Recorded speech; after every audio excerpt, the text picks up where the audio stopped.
Today I have quite an interesting story for everyone. I met a guy who's online, he's got his own channel, but he's given me permission to share his videos and thoughts with the world. And it's a man who's been alienated from his son. In fact, he hasn't seen his son for over 2 years. And she's disappeared and nobody knows where she is. And nobody's interested in finding out where she is. And all this guy wants to do is make contact with his son. There's never been any violence or nastiness between them. Everything I've seen is documented by paper, court hearings, everything else. So I'm going to put a video together. I think I have close to 150 short videos that he's made. So I'm going to release these to you guys.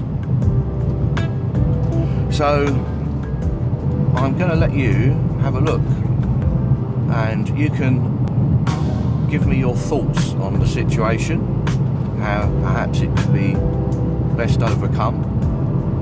And it's just a really good example of how the court system has been abused, the father's been abused, and the family court system has just been manipulated in such a way that this man has now totally lost contact with his son through no fault of his own. He followed the court orders to the letter. So let's look at this allegation in detail. And remember, everybody, this has already been to criminal court and I've already been found not guilty. But this simple allegation has premeditated, by the way, simply to steal my son, has caused me to lose my son. Remember, this is my story. This court case is already over. I'm so broken. I'm doing this not only to get it out of my body, but to help other daddies that might be going through it. Let's just look at the allegation. The criminal court in January accepted, as did the mother of my son, that up until April the 15th, 2022, our life was no problem at all. Perfect. There's never been an allegation, she accepted. There's never been any police involvement in our life, she accepted. There has never been nothing. My son was a grade A student at the same private school for 7 years. So the courts accepted that up until April the 15th, and this is a criminal court, remember, because the allegation was a criminal allegation, not a family allegation. Criminal court. This is the allegation. I smashed through the front door. That's it. That's the only allegation that was made. Now, in court, I'm not allowed to question the mother of my child. You might not know that, but if the mother of your child makes an allegation, you can't question her in court.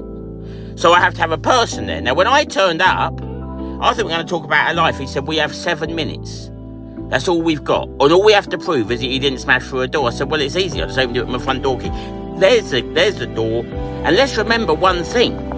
She rang the police 20 minutes before I arrived. The police have accepted that.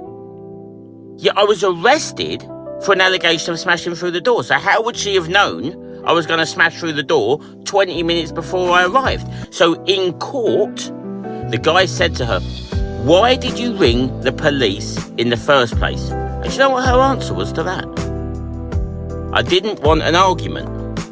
He said, but Mr. Dean didn't come around to have an argument. He come around to move you to your £1 million home. So I can only assume the argument you're referring to would be the argument where you're about to tell him that you're moving to Worcester. Correct. That's absolutely correct. Because I've said that all along. She rang the police before I got there. So why did she ring the police in the first place? It wasn't about me smashing through a door. But I was arrested for smashing through a door. So why did she ring the police in the first place? Made up allegation. But on top of that, I had taken pictures of the door, timed, when I got back. And what you don't know is her and my son were living in my apartment because the £1 million house had been delayed 3 months. So her and my son happily lived in my apartment for 3 months. Remember, they've been living half a mile from me for 8 years, total happy. Anyway, went to court, criminal court. The images of the door proved my door has 3 locks on it. It's impossible for one person to smash through a door. She provided no evidence of a smashed door. Of course she didn't, because I never did it. So, I was found not guilty. Fantastic. But as I said in video 1, she then made a plea saying how scared she is. And that criminal court found me not guilty, but gave me a 2-year restraining order against her and my son based on her plea of fear. There is no fear. But they said the family courts can sort it out. Now, what you don't understand is then 6 months after taking my son, and remember the police bail conditions. Remember, that allegation has nothing to do with my son. My bail conditions on April the 15th, 2022. Not to contact the mother of your son because she's made the allegation, but normal child contact to continue. But the bit that you need to understand, and what I explained to the police is, but to speak to my son, I'm going to have to ring the mother. They go, no, you get a third party to ring her and then your son will ring you. That's where the system breaks down, because she's ignored every human that's ever rung her since April the 15th, 2022. In fact, she tried to report me for harassment to the police based on me trying to speak to my son. This is how controlled this is, but this is the worst thing.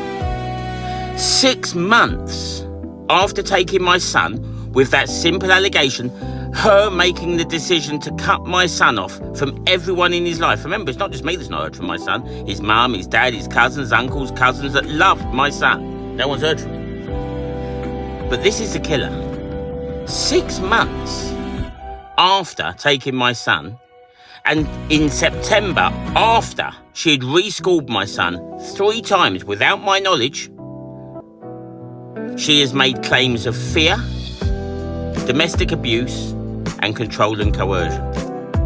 Now, what people don't understand that haven't been in the system, as soon as she makes the allegation, the system kicks into protection in April. 6 months down the line, she has just simply refused for my son because she's parental alienated him.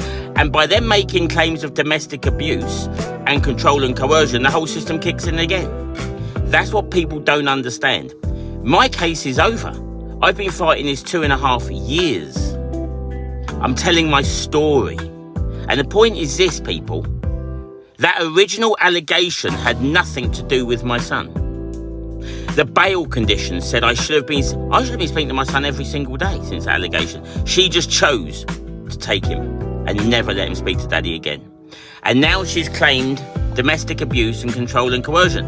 A lady that's been on the WhatsApp group of my son's school for 7 years and has told me where to go at what time for 7 years is now claiming control and coercion.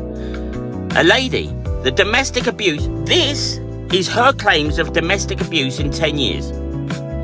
That she had some water go on her hair in the garden in 2014. And in 2019, she was locked in a garage. Both of them incidents were true. The water went on her hair when me and my son and her were playing hide and seek in the garden. Fun day.